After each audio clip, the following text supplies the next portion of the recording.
I am a predator.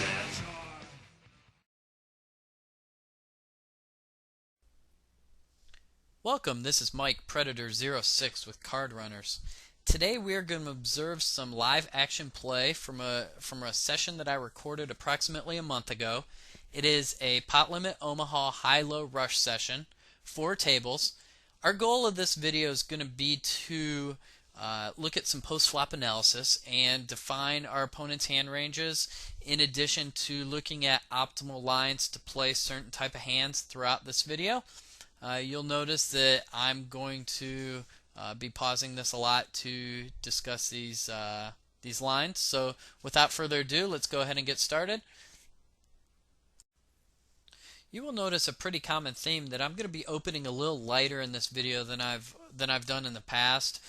These rush sessions, I feel like I have such an advantage post-flop over these non-regular players that I'm going to be opening hands such as this, ace 3-3-5. I'm going to be opening a lot of ace 2s, ace 3s, ace 4s. I'm going to be opening a lot of high hands, like a high rundown hand, king, queen, jack 10, in addition to some other random hands like 2-3, king, queen, even 4 low cards like 2-3, 5-6 and things like that. I'm going to be opening for raises. We're in a tougher game, I may not do that. But we'll go ahead and try to focus mostly on post-flop decisions in this video. I'm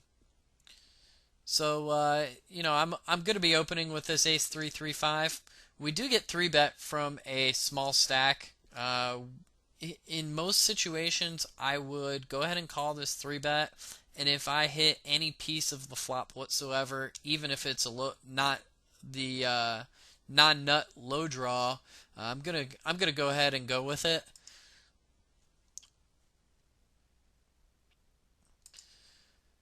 So I'm over the call button knowing he's going to bet into me. I just hope he doesn't have ace 2 with a high pocket pair or ace 2-7 and a jack or anything like that, in which he did. So I'm in pretty bad shape in this situation. Not the best way to start a video, but we'll go ahead and move on. You'll notice in this hand I did open for a raise, a min raise under the gun. Without giving any tells away, I love opening and building a pot with this type of hand. If you do hit, you want to be able to get a lot of money in on the flop and on the turn, where you can be an extremely large favorite against someone that's overplaying a hand and you have a made hand or even a wrap at the time. So we want to min raise and try to get a couple people calling. Would be our goal with doing a small raise here pre-flop.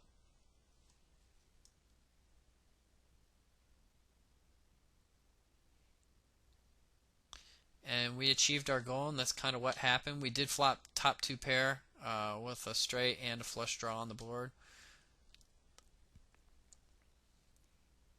I'm never going to really raise out of the small blind with this type of hand. Even if it was ace 3, king, king, I'm going to go ahead and limp, and if I do happen to hit a monster, I would trap being out of position first act post flop. So let's talk about our goal on this hand. We do hit the nut low. We only have a pair of 3s with no apparent high hand potential other than hitting the 4. Now, being in the small blind, a lot of players will not give us credit for having a one-way nut hand, so it would be in our best interest to do everything we can right now to try to build the pot, but we want to be able to put ourselves in a position where we can steal later on in the hand with a scare card. We can bet our hand strong without being too concerned because we have 2-3s, so it's less likely that somebody in the hand has ace 3. So let's kind of play this out.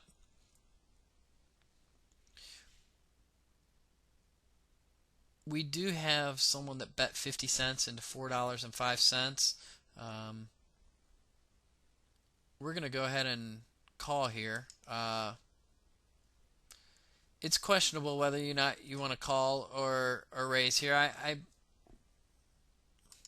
If you're going to play this type of hand, you've got to guard against the flush draw. So it may have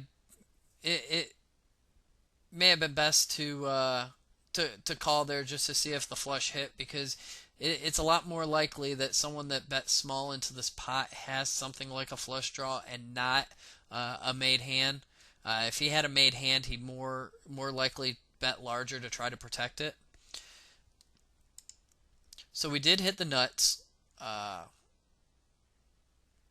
And here we did check call again, and hoping for a scare card on the river, a heart, uh, a card that pairs the board that we can bet into him and win this whole pot, rather than knowing that we're going to split when we only have a pair of threes. So the king comes out. I went to automatically bet pot in this situation, just in case he did have ace three. My king's more than likely going to be good enough to win the high hand and go ahead and quarter him.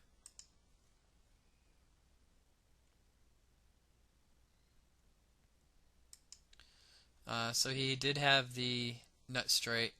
He chose not to raise us, which kind of surprises me. I would, if I had his hand here, especially with the nut straight and the four that could for some reason win the low should your opponent also have the nut straight, I'd be raising every time with him. He may have been a little scared because we're both somewhat deep. We both have, you know,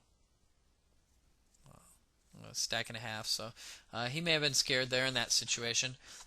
But now, looking at the hand where we do have the nut boat, we want to go ahead and bet it for value on the river, and we expect one of these two to call because one of them was probably on a flush draw and somebody was on some type of made hand. So one of these two players should call that river bet. And I don't remember if I went back and looked at what he had. Choice of whether or not to 3-bet a larger stack that's going to go ahead and raise under the gun. I chose to just call.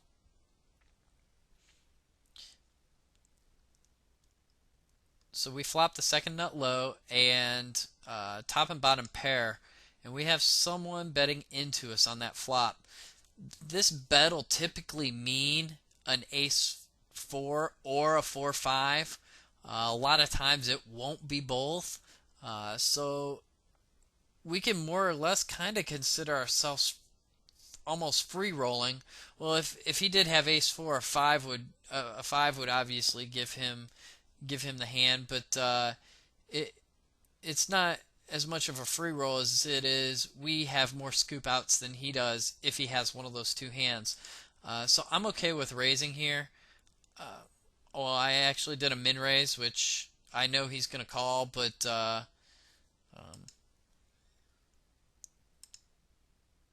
we'll go all in. So he did have ace 4-4.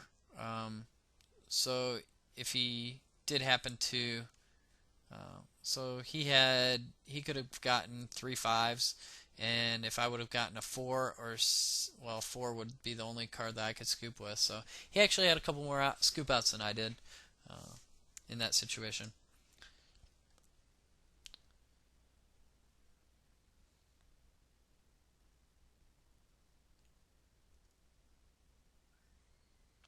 Going to be opening here. I'll open with that hand.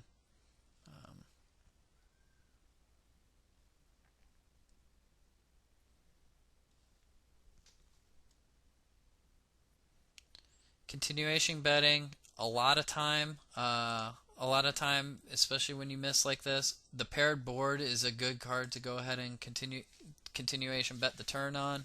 I have no showdown value whatsoever, so go ahead and bet that turn to try to take it down right there is going to be the best line in my opinion.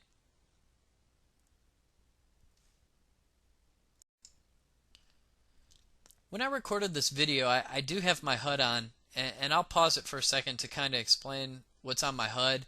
It's not the most reliable in Rush PLO8, and this was obviously a little while ago. There may have been updates since then to get this fixed. it's right on pretty much 2 out of the 4 tables at most times. And if you look at it, it's standard as it is in all my other videos.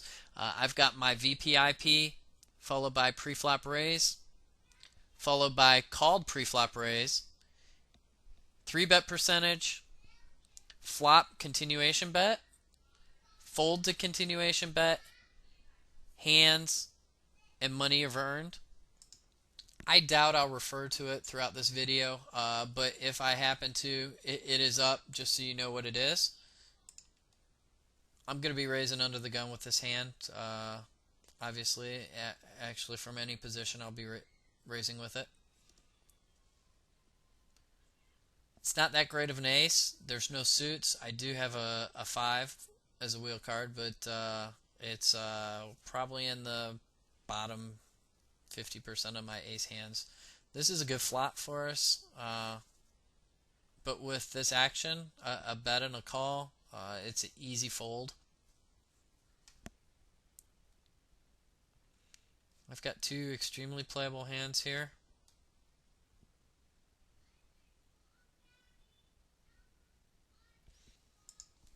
Alright, so we flopped the nut low with the nut flush draw. We're uncounterfeitable. We've got someone with a larger than 100 big blind stack that has bet into us. My thoughts right now, I do not recall what I did. My thoughts right now are go ahead and call and actually raise him on the turn. There's I do have the pop button pressed. I have a feeling I'm going to be doing that. If you think about it, if we don't have a high hand yet, where if he happened to have a hand like an ace 5, 6, 7 or something like that, we may be able to push him off of it on the turn. We won't mind getting our money in.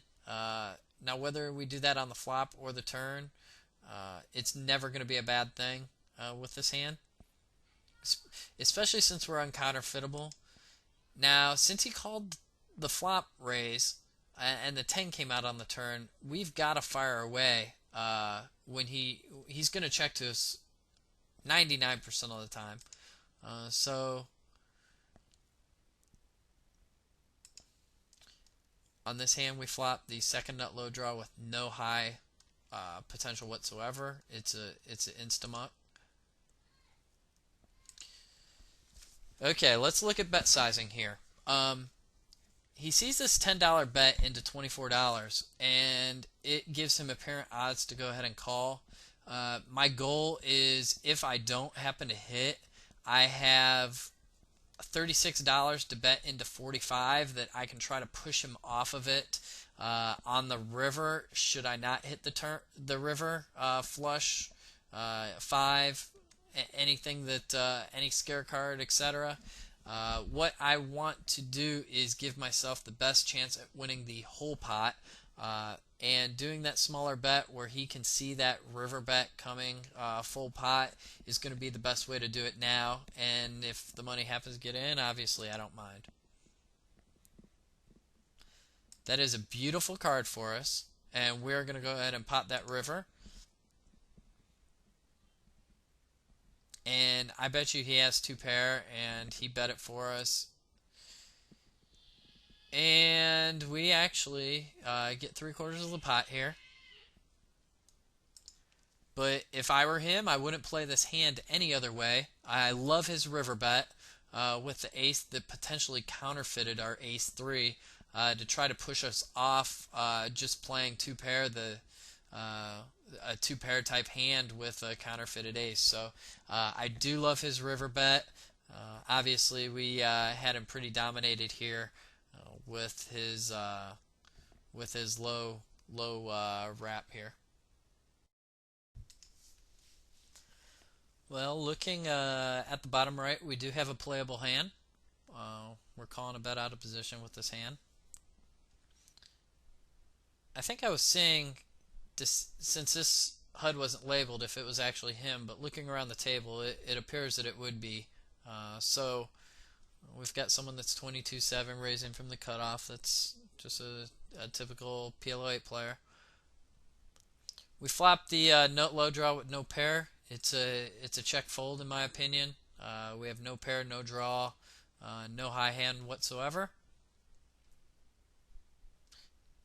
And the big blind bets into us most likely with well, he only has 1180 behind. It doesn't matter what he has.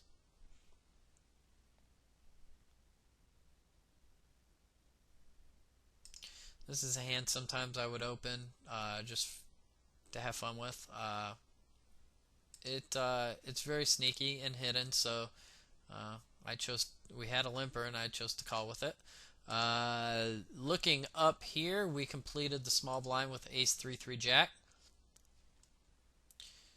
Now here's kind of a tricky situation. A lot of inexperienced players may get caught up saying that I have top pair and second nut low draw. Well, the second three doesn't mean much at all because if for some reason a three happened to hit on the turn or the river, it's going to put a low on the board that we won't have, so we're going to be splitting the pot that way. The only card that's really great for us on the turn would be a jack or a two, so I'm okay with giving this up in a small pot. So let's probably fold here. Folding there. Not choose not to open. Okay.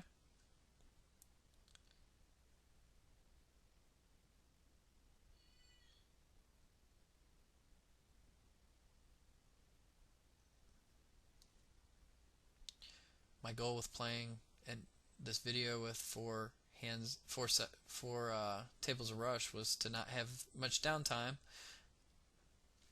This is a hand that can be called in position, and let's examine what happens on the swap. So we have a deep stack. We have a 200 big blind stack that 3-bet out of position from the small blind. We are calling this with extremely great implied odds with any four cards here. If we chose to call this dollar, we're going to call his 450 in position with two large stacks. This is an opportunity for a lot of floating also. If there's a couple high cards, there's a great opportunity just to steal it on the flop. Now that's a pretty bad flop in my opinion because you're never going to really get someone to fold ace king low or a flush draw with a low, so there's no opportunity to really make a move with it in that situation. On the bottom left, we flopped a little wrap here, and unfortunately we don't have an ace in our hand, so we're never going to have the nuts even if we hit, but it's worth betting on the flop to try to go ahead and win it right there. And being that we have one call, we actually want two calls just in case somebody has an ace. Now we flopped or we turned a card that gives us a larger wrap, as well as puts a flush on the board, but it also puts a flush draw on the board, but it also puts the low out there. Time to check. Hope that he checks. If he calls, we're going to call for sure. If he chooses to fold, we may want to consider just getting rid of it right there, because the only card that we really feel comfortable with is an ace. And even if it is ace, we're not going to have a high hand whatsoever unless it's the club. But now since he called, he gives us the opportunity to still hit a nut hand with our big wrap right here, so we're going to call behind.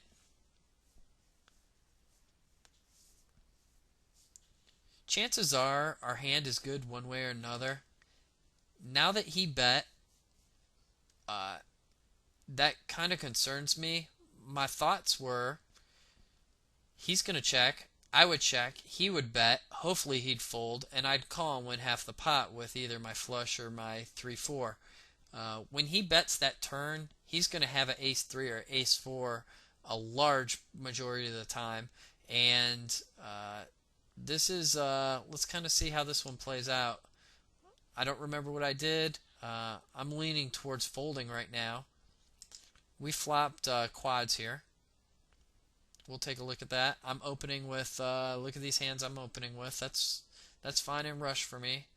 I did end up folding here, and unfortunately, I don't think I wish I would have sat out to kind of see what they had.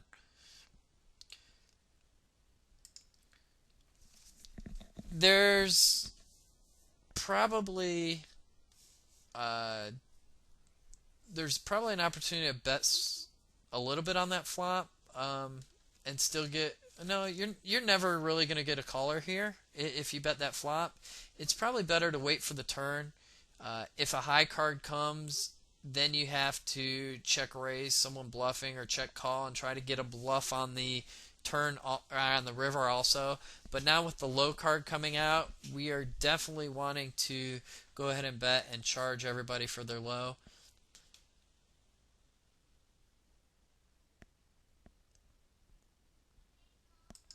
Oh great, I did check out his hand. He had nut nut and scooped the pot here. So that club gave him he didn't raise the turn. I probably would have raised the turn if I was him, especially with nut low as well as top pair. But that's interesting how he played the hand. I don't think that who knew? Well, he could have called the raise on the turn with that hand.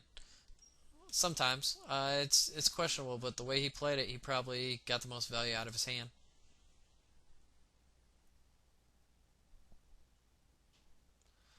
I won there with the raise on the turn. Never just call there with the quads with the low draw on the board.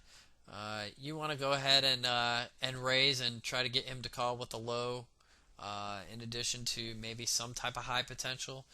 But if he folds, that's fine. We won his turn bet also in addition to the money that was in post flop, pre flop.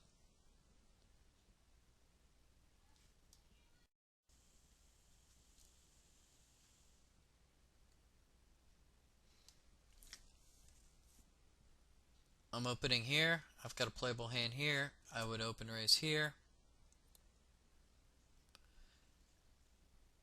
With the gut shot, I think it's okay to just check here. Uh, we've got a min raise here. I'm calling with this hand. It can hit a couple different type of nut hands. Now, if he happens to check, it's okay to try to steal here on the turn without much high potential. Okay, I wish I would have caught that before I raised here. Um, I've got I've got somewhat of a vulnerable hand that I want to go ahead and raise on the flop. I'm going to be betting pot on any turn if he happens to call, especially if it's a high card. I feel comfortable that if he did choose to just call here, he may have an ace three. So I want to go ahead and fire away almost on every turn. Hopefully, it's not a low card that I I have the potential to push him off the pot should he choose to call here. If he happens to go with it, I'm also fine with doing that. I'm going to be a favorite against most ace threes.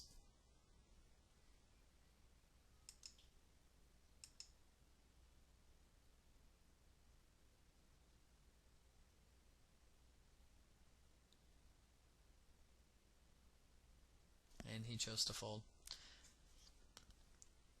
I don't see real opportunity for us to bet to try to push anyone off anything.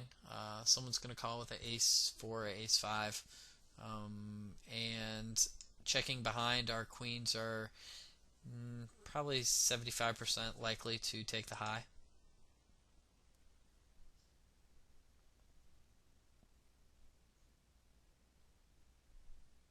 Now that he's thinking about it, it may be a little less likely.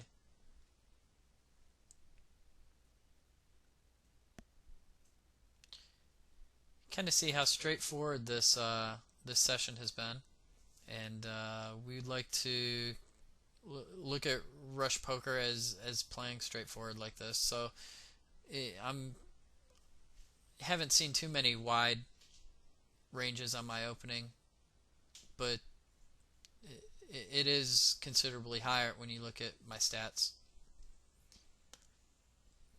So here we go. We have a short stack that min raised. I'm gonna three bet here. That's I'm gonna be ahead of his raising range the majority of the time.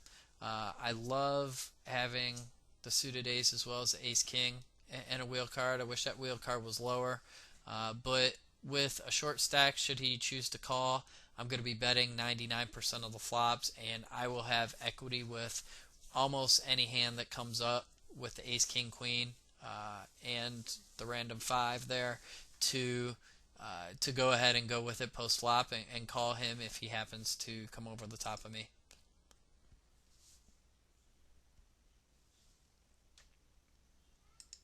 So that's a great flop for me. He's going to check into me. I'll bet if he happens to raise me, that's fine.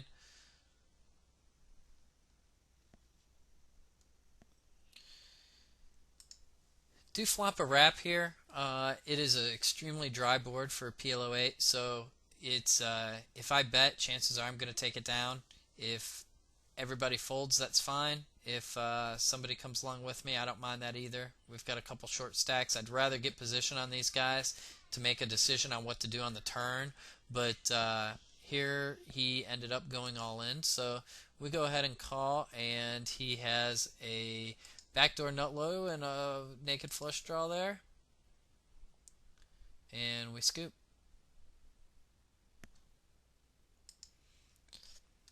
Okay, what is he going to be calling with when we bet the flop and he ended up calling?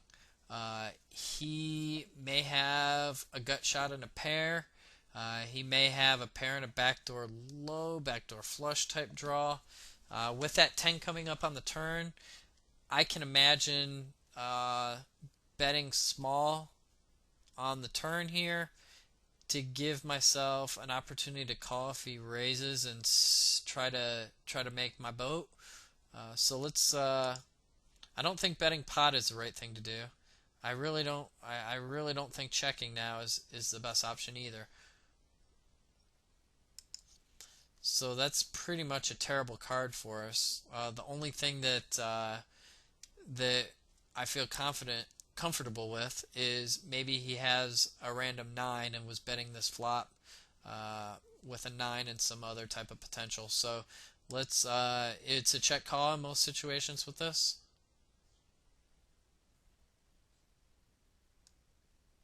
And do I check? Yes, I do check. So he had a pair of fives and a backdoor nut low rappy type hand.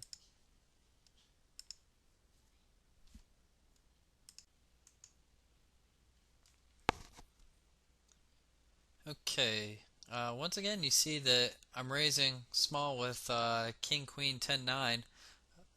In Rush, it's probably easier to do that in a regular ring game because in a regular ring game, people may kind of pick up on that fact.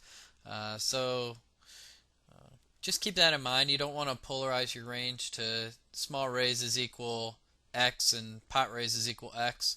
And we definitely want to probably do the same type of raise uh, with both types of hands that we're playing in our range. So now we check behind with the showdown value of having the straight on the river. We did open raise with the ace 2 5 10. We are going to continuation bet and call his re-raise should he happen to do it, and we are going to be opening with the queen queen 4 2. Never want to do less than pot here, although if you are bluffing you can do quite a bit less than pot versus a short stack. If I had total air and I wasn't planning on calling if he did raise, then I would probably do $1.50 or $2 bet to try to get him to think that I actually want to call and I would be jamming in the future on the turn of the river. But let's go ahead and pot it in this situation, and if he goes all in, we definitely have the equity to make the call. Since I have value on this, it's probably good to check. I don't want to get pushed off of it, but my hand does have some value to see future streets and potential to improve.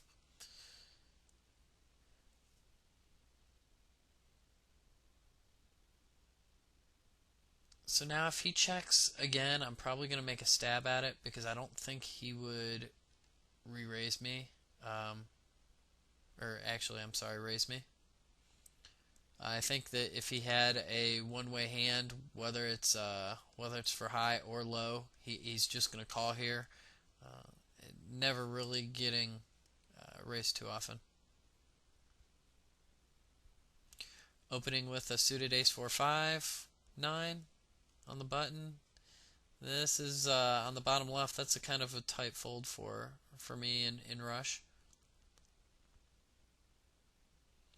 I don't really see any stealing or floating opportunities apparent.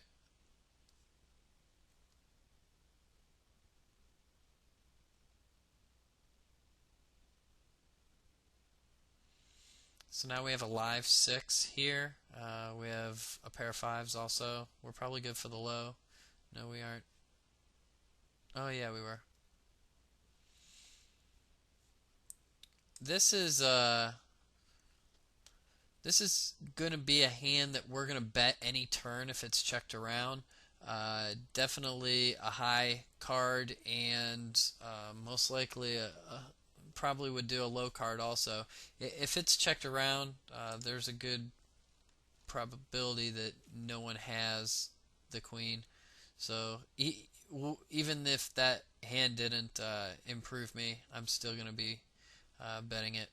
Now that he called on the turn, there's not really too many hands that I could beat. I would put him on a straight right now, and maybe I doubt that a straight or maybe an overpair. He may have like kings or something like that,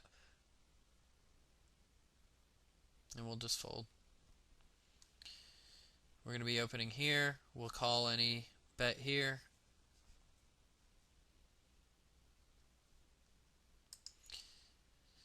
So we raised. We're not scared of getting. We raised pre-flop. We're not scared of getting raised on this flop. If we take it down right now, great. If he happens to have a low draw and a flush draw, we're not in that great a shape, to be honest with you. But when he has a stack this size, we're just going to go ahead and jam with it. Just limping here from the small blind with a extremely decent hand. Preferably two trap if we happen to hit.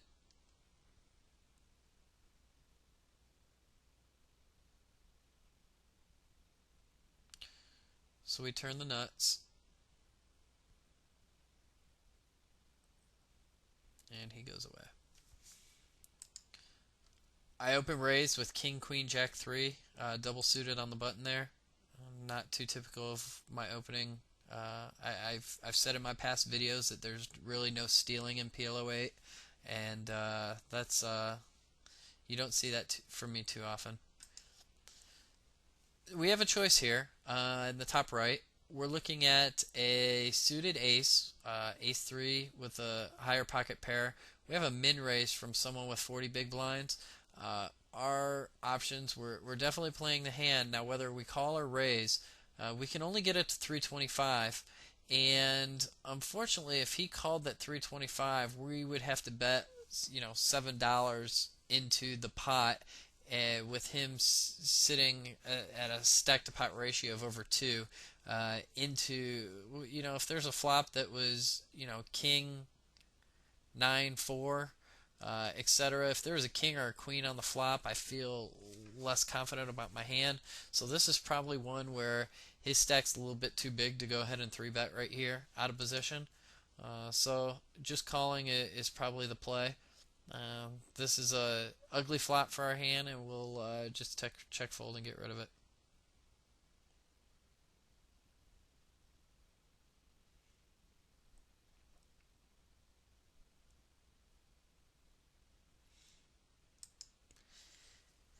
When I look at a flop that's that's all one suit, the things that you have to consider are what would you do if you actually had a good flush here, and what would you do if you had a non-nut flush? So if you had a nut flush here, you would most likely check. If you had a medium flush, you'd most likely bet. So as far as a stealing opportunity, you can't really represent the nut flush. And if you bet, somebody could easily come over the top of you with a uh, ace of diamonds, a naked ace, or I mean they would obviously smooth call with the if they actually had it and let you bet into them again and see if a low draw culminates on the turn. But let's there's not really a potential for us to steal here in this situation, I don't believe.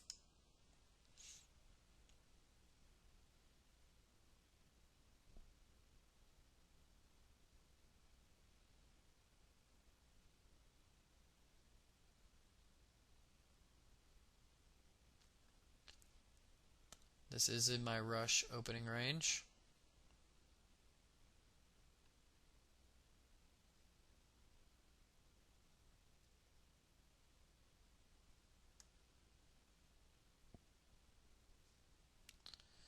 I really don't like ace 2-2 hands. The fact that it's double suited helps a little bit, and I obviously would prefer if that jack is either lower or higher. But being double suited, I'm going to go ahead and limp with it. There's not too much of a point to bet this flop because it's kind of like the way ahead or way behind theory that we're either destroyed or we've got a hand that's not going to be beat too often. So checking behind on this flop is probably the optimal thing to do.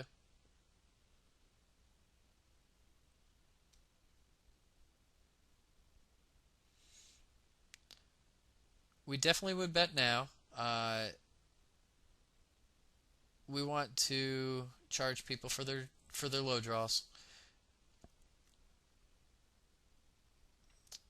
That's a pretty uh, that's a that's not the greatest call from the small blind with a limper and a pot raise from the button. I'm not going to be in great shape too often with that hand. I probably would choose to fold it in a typical game.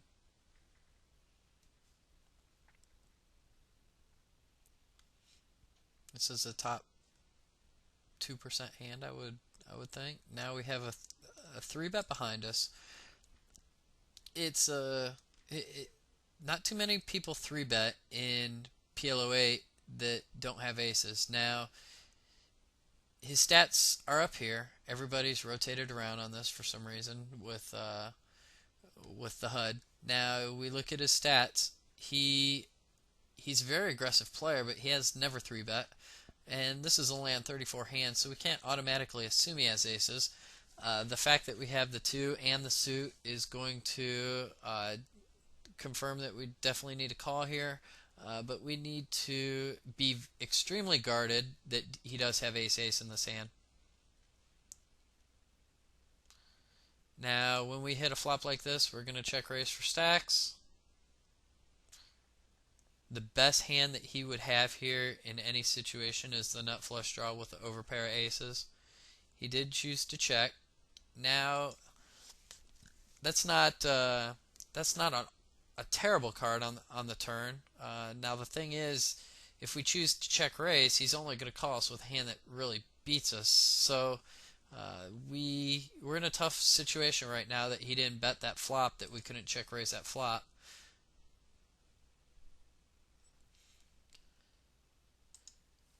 So I chose to bet pot.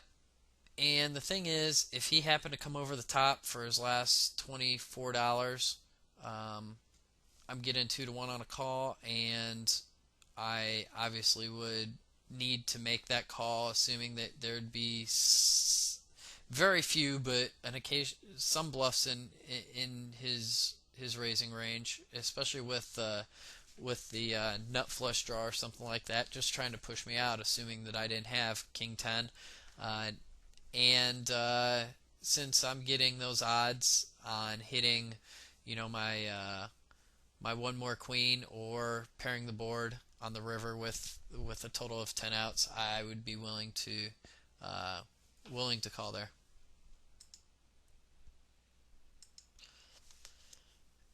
We can choose to raise here or call. I think it's close between the two. I doubt that with the pot being so small, I can only raise to a little over $6. I don't think it's going to push him off of a low draw with a pair or a nut flush draw with any type of decent low. So I don't really think that raising's the right thing to do right now. Um, that's an interesting card because that obviously tells us he didn't have the nut flush draw. So chances are he probably had a low draw, something similar to what we have. Maybe not as strong of a with the pair of jacks. So unless he can obviously have a low draw with three wheel cards or something like that. Well, two the ace and two other wheel cards that we would be in pretty bad shape against, and very well could have the flush here. So you don't really want to you don't really want to play this too strong and consider folding if check folding if he happens to bet here.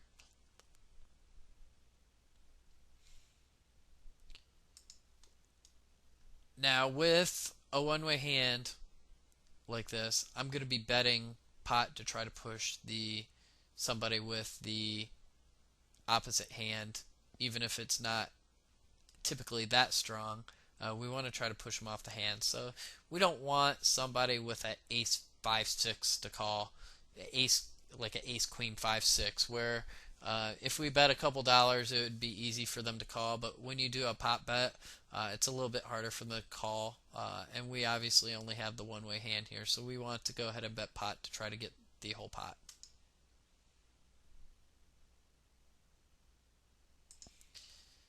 Here's a great opportunity to semi-bluff bet here.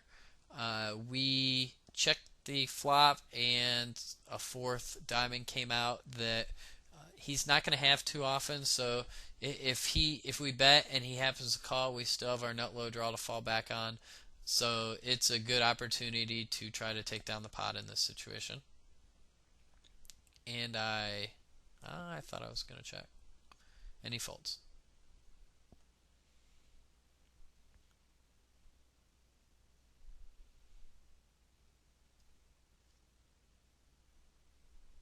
I tried to hit quick fold, it didn't work. It's close.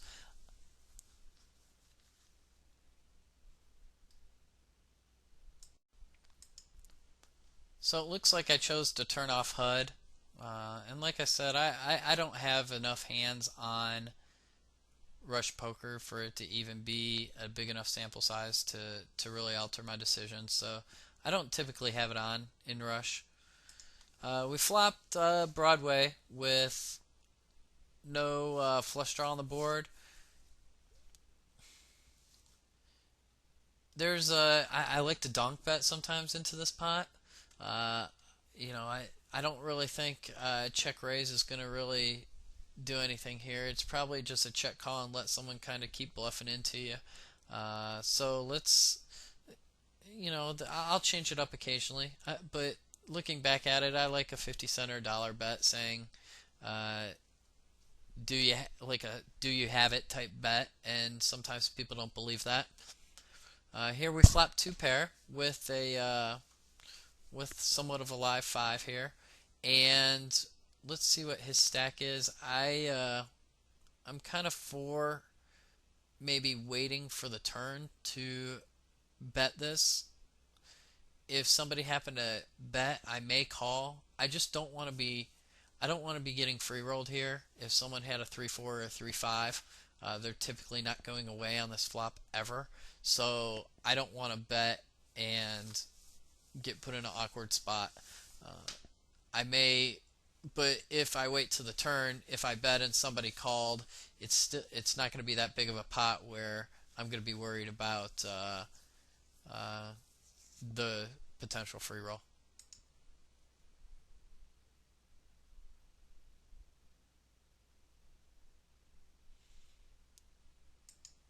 So now I wait till the jack comes up where I could be beat, and I start to bet there. Um, I think that if this was a jack of, well, I have the jack of hearts. Um, if if it didn't put a flush draw on the board, I think that I could check there and then just call if somebody happens to bet. But with it putting two spades on or two clubs on the board, I like to bet in this situation to charge a flush draw with coming. Maybe somebody had a ace king with a flush draw or something like that. So, and I would expect them to call off probably if they did there.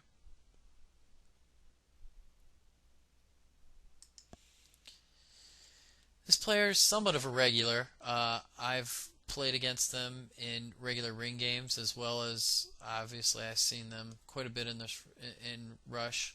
Uh, I guess the HUD's still out here. I guess I just tried to restart it. I didn't necessarily turn it off. So some people I could re-raise there, but against a decent regular, I'm just gonna go ahead and call. His stats pulled up over here. I've got 1,000 hands on him at a positive $297. That's most probably almost all on Rush, because if it were higher stakes ring games, it may be a little bit higher one way or the other. So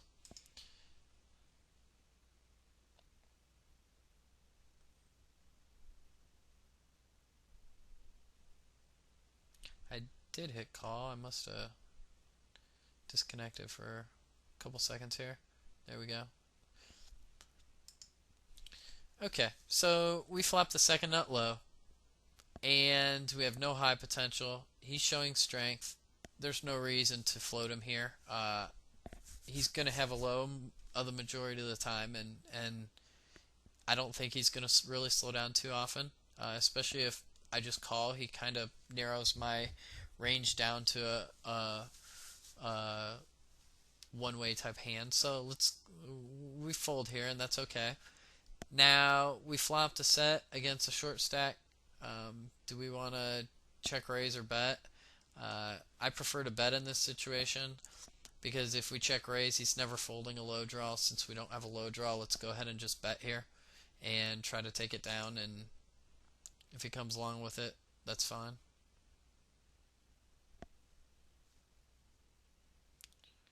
Instantly betting any turn.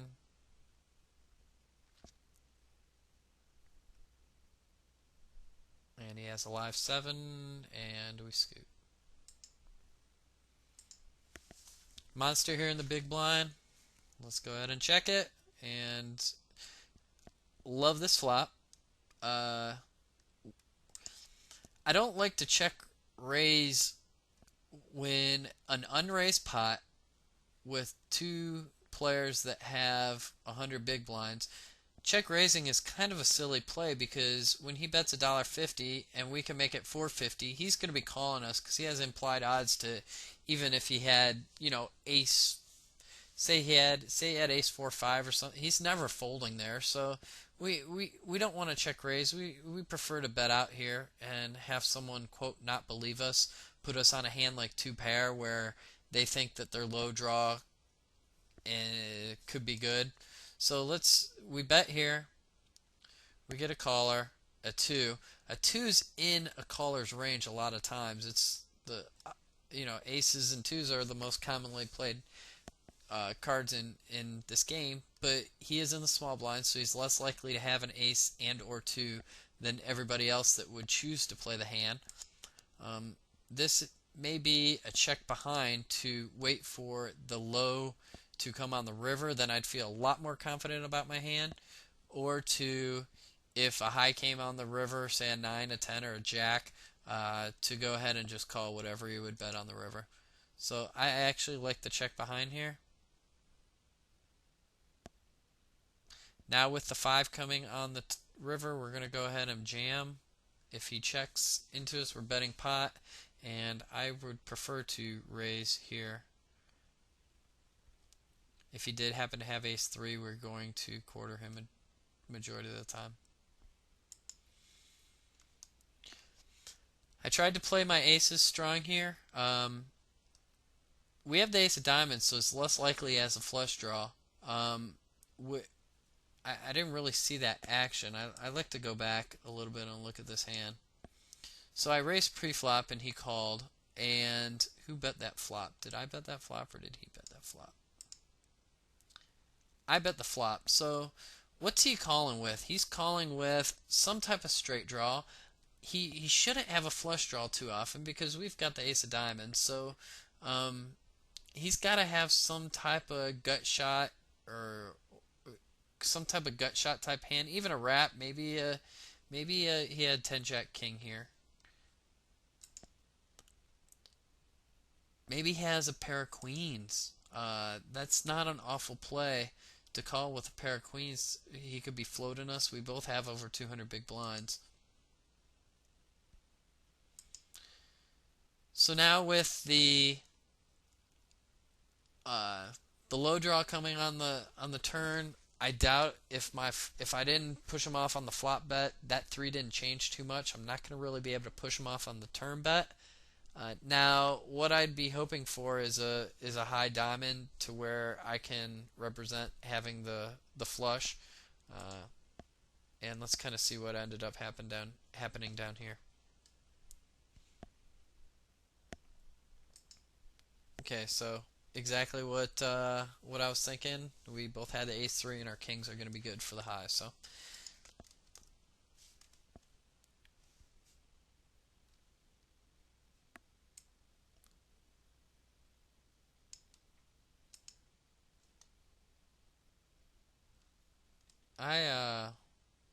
I'm not sure what happened up there, but it looks like our pair of aces went for the high. So I would guess he was on a flush draw. Okay, so I went back and looked. We checked down the turn and the river, and he mucked. I don't think I ever went back to go look what he had, but I would assume it would be a flush draw.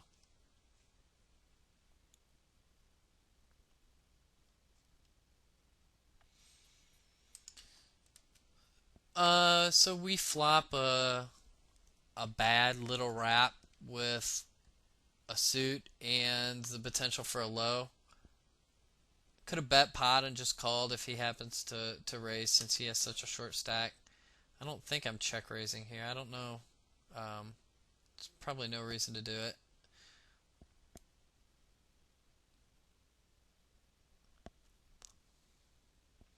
That's an interesting fold for me in Rush. The King King, was it 5-5 or 6-6?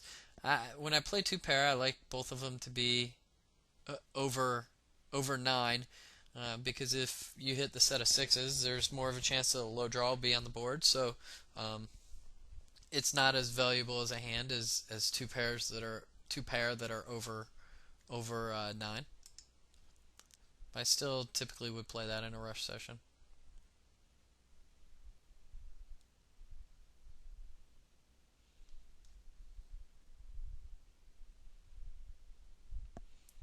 Okay. So we have somewhat of a min raise from the small blind, who's a large stack. 3 bets often, according to his stats here, which is interesting because he seems like a somewhat of a tight player. I only have 42 hands on him, so take those stats for what they are. Now see, if any of these players that are raising me with these type of hands, I love these type of hands as far as all-in equities pre-flop. This one, even though it is not suited like this ace, I prefer a hand like this with the counterfeit protection on the low. So I mean the 10 doesn't help that much unless we flop a wrap or some type of high 2 pair type of hand.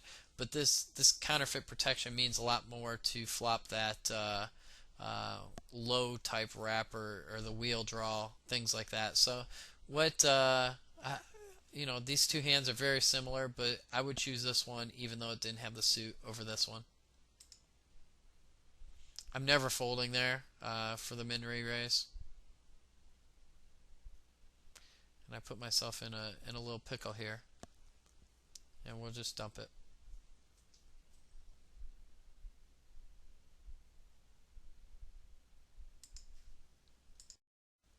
Well, I hope you enjoyed this video. Looking back at some of the post-flop play, I hope you can kind of get a grasp on certain situations, like how I played one-way hands and how I didn't really overplay anything in these rush sessions or make any huge moves. You don't really have to do that in the smaller stakes PLO 8. Just play solid and look at some of the ways I took advantage of short stacks. And once again, feel free to post any of these hands on the forum if you have any questions on them. And look forward to my next videos. I appreciate you watching it, and thank you from Predator006.